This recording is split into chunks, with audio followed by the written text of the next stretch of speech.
Bueno, vamos a plantear en este pequeño video, para empezar el análisis de este canal, qué entendemos, ¿no? Desde esta perspectiva que es la política. Me he hecho un pequeño PowerPoint yo para, para poder seguirlo, como buena profe que no puedo hablar sin PowerPoint. Pero bueno, como explicaba en el pequeño video de presentación, digamos, esta perspectiva que voy a mencionar bebe de tres fuentes. ¿Y por qué aclaro desde dónde bebo, no? Hay un chiste en la universidad que dice: no eres tú, es tu marco teórico, pero a lo que hace referencia es que las personas somos cuerpos encarnados. Vivimos en un cuerpo, en una experiencia vital, quizá en muchos complejos y traumas que traemos de nuestra propia experiencia. Y también vivimos una estructura, ¿no? Una estructura, digamos, de poder, política, social, económica, que también nos ubica en una determinada color de piel, en una determinada clase social, identidad sexual, género, en fin. Y todo esto nos sujeta y nos sesga la forma en que tenemos de entender, de vivir, de percibir la vida y también de expresarnos. Y esta idea más occidental de que el conocimiento es algo objetivo, de que podemos analizar la realidad sin involucrarnos con ella o transformarla, de que las perspectivas teóricas que vamos a plantear no están sesgadas. Quizá es una perspectiva, una visión bastante extemporánea, ¿no? Porque lo que hemos entendido con la neurociencia, con la psicología, es que las personas siempre vamos a ser subjetivas en nuestra forma de ver la vida, ¿no? Estaba, estaba en un curso para profes, y tenía un compañero que estaba explicando la pregunta vehicular, y yo escribí un libro que se llama Política, Emociones y Espiritualidad, y me pregunté cuál era mi pregunta vehicular, ¿no? Pensando yo. Y claro, mi pregunta vehicular, y quizás hasta el día de hoy, es por qué para levantarme de la cama, eh, ahora menos, me tengo que tomar una pastilla súper fuerte, me tengo que medicar y tomarme una Coca-Cola y demás, porque es tan intenso el dolor que siento en mí físicamente, que es que no puedo vivir la vida, ¿no? Esa pregunta vehicular me ha llevado a muchos procesos personales, terapéuticos, contemplativos, espirituales, pero una cosa muy fundamental, que la que aprendí de mí misma, es hasta qué punto yo misma, ¿no? Estoy sesgada por mis propios deseos, mis expectativas, mis traumas.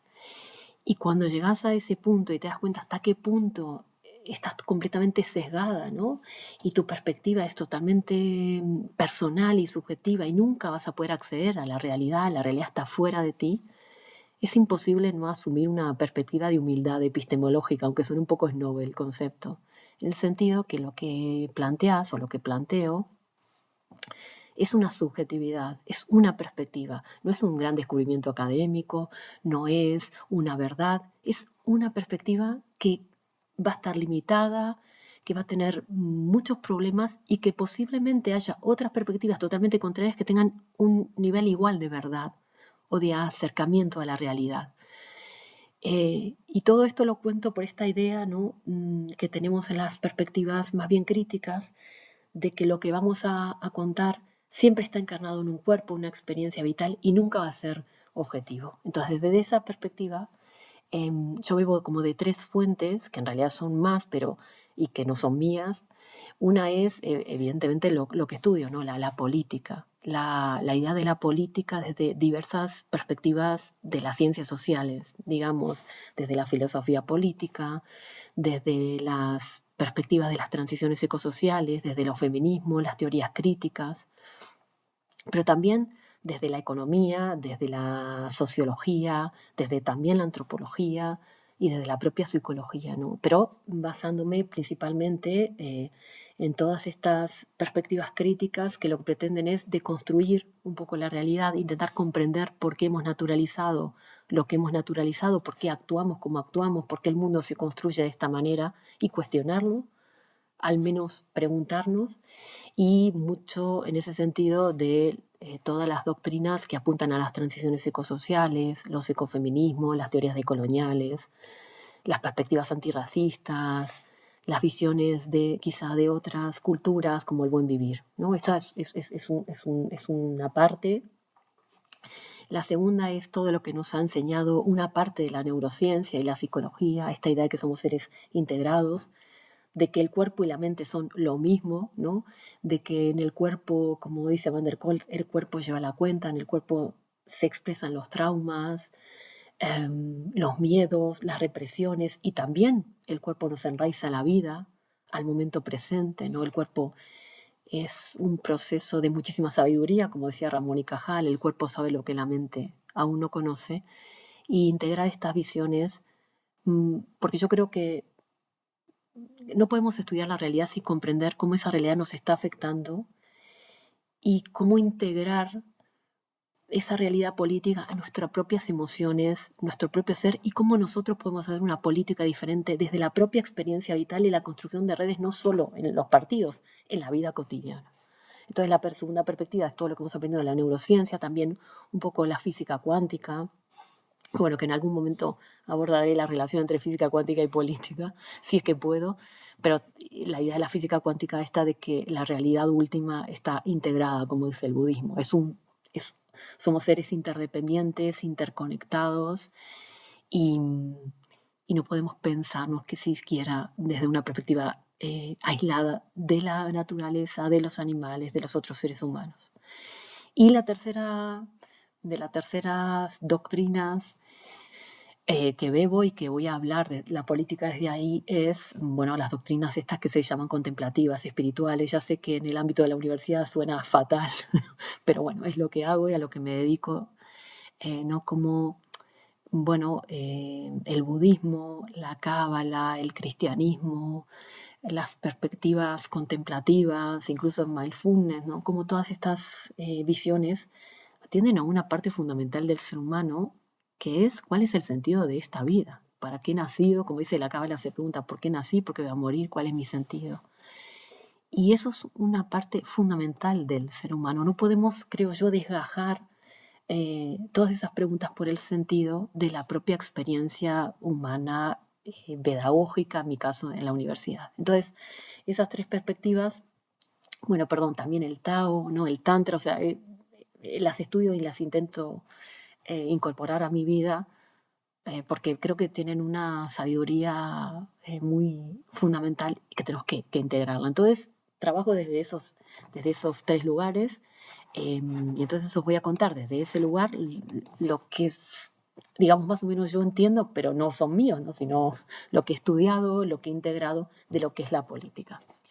Em, el sentido común, lo que vemos en la tele todos los días y ahora en un momento casi muchísimo peor, es que la política es la lucha por el poder, ¿no? Que la política es la actividad humana donde las personas se organizan para luchar por el poder, para conseguir ese poder, para generar estructuras de poder, y que toda esa lucha por el poder, que es efectivamente la política, y es como lo entendemos, ¿no? Lo relacionamos mucho con los partidos políticos, y como vemos en nuestras representantes y nuestros representantes políticos, esta profunda promoción constante de esta lucha por el poder, ¿no? Donde parece que cualquier herramienta es legítima si nos conduce al poder, donde hay una degradación cada vez mayor del discurso político, porque hay como un foco muy fundamental en promover unas emociones muy inconscientes y muy atávicas, como el odio, el miedo, la rabia. Eso genera muchísima libertad política.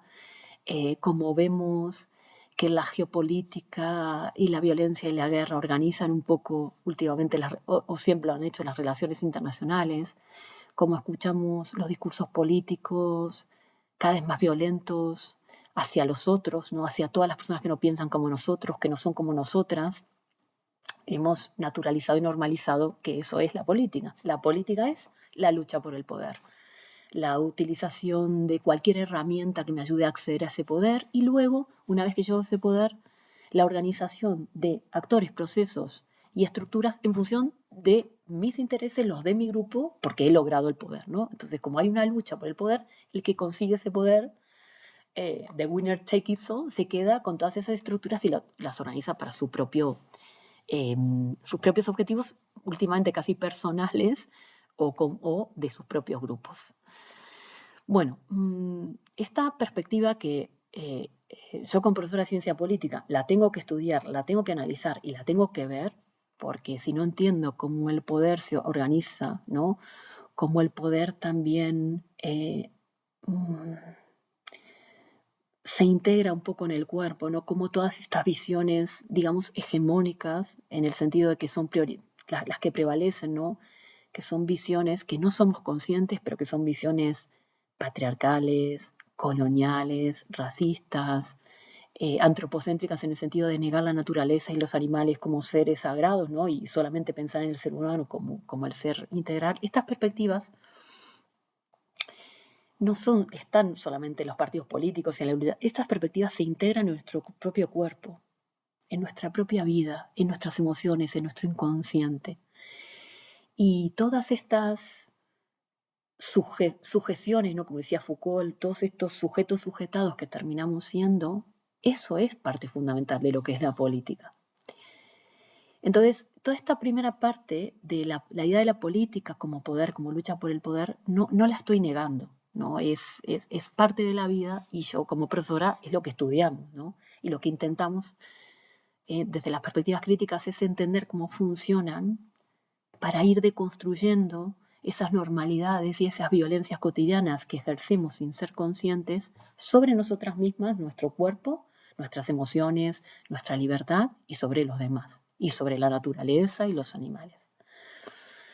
Pero asumir que eso es parte de la vida, asumir que esos conflictos son parte de la vida y que esa idea es la que se ha promovido, es muy distinto a pensar que eso es normativamente o eso es éticamente lo que tiene que ser la política y para eso es lo que tenemos que trabajar. La política no es esto, chicas y chicas, siempre les digo a mis estudiantes, ¿no? La política surge de la idea de la polis y la polis es la comunidad, la ciudad, ¿no? Yo creo que la política surge de la idea de que somos seres vulnerables, frágiles, impermanentes y que la única forma de vivir, sobrevivir y encontrar un sentido y encontrar un camino que valga la pena y una vida que valga la pena vivir es esa conciencia que tenemos que organizarnos en grupos, en comunidades. Porque desde la neurociencia ya está súper demostrado, pero también de cualquier doctrina contemplativa lo vas a ver, y bueno, y las ciencias sociales estudian eso, ¿no? Somos seres profundamente comunitarios. Necesitamos de los demás para encontrar un sentido, para sobrevivir. Pero además necesitamos crear comunidades que nos permitan avanzar, ¿no? Crear sociedades, plantearnos una vida en común y organizar esa vida en común. Y eso es fundamentalmente para mí la política. Desde Aristóteles pasando por Hannah Arendt, Ernest Bloch, no sé, yo creo que si, lo creo no, lo sé, si hacemos un análisis de los autores y autoras que han pensado la política como la lucha por el poder, Carl Schmitt, ¿no? Quizá Maquiavelo, Hobbes y demás, y hacemos un análisis de los autores y autoras que han pensado en Occidente la política como gestión de lo común, además de Hannah Arendt, Judith Butler, Yayo Herrero, Levinas, Santo Tomás, San Agustín, en fin, ¿no? Vamos a encontrar que hay muchísima más perspectiva teórica. Walter Benjamin se me ocurre ahora, ¿no? Hay millones de autores y autoras que han pensado la política como esa gestión, la política desde la ética, desde la preocupación de los demás, desde la visión de las personas que han estado, como dice Walter Benjamin, olvidadas, ¿no? Desde ver al otro y entender cómo creamos un mundo mejor, como diría Rawls, más justo, más equitativo, más sostenible, más compasivo. Para mí esa es la política. Es un espacio público donde pensamos la vida en común. La idea de la política integra para mí la libertad y la justicia social. Esto que escuché una vez de que un político dijo que la justicia social es una aberración, te dejas patitiesa, ¿no? Porque la idea de la justicia social, la idea de construir comunidades donde todas las personas puedan tener una vida buena, donde todas las personas puedan tener libertad, puedan tener derechos y puedan construir su propia vida, es la idea básica de la política. ¿Quién puede dedicarse a la política si no piensa eso, ¿no? Si no piensa de construir un espacio común y público donde todas las personas puedan vivir en libertad, ¿no? Y en esa libertad y en esa diversidad, que es fundamental en el ser humano, la pluralidad de emociones, de sentires, de saberes, de identidades, ¿no? Que es fundamental respetar en esta perspectiva de la política, claro, hay un espacio también de debate. Y hay conflictos, no se niega eso.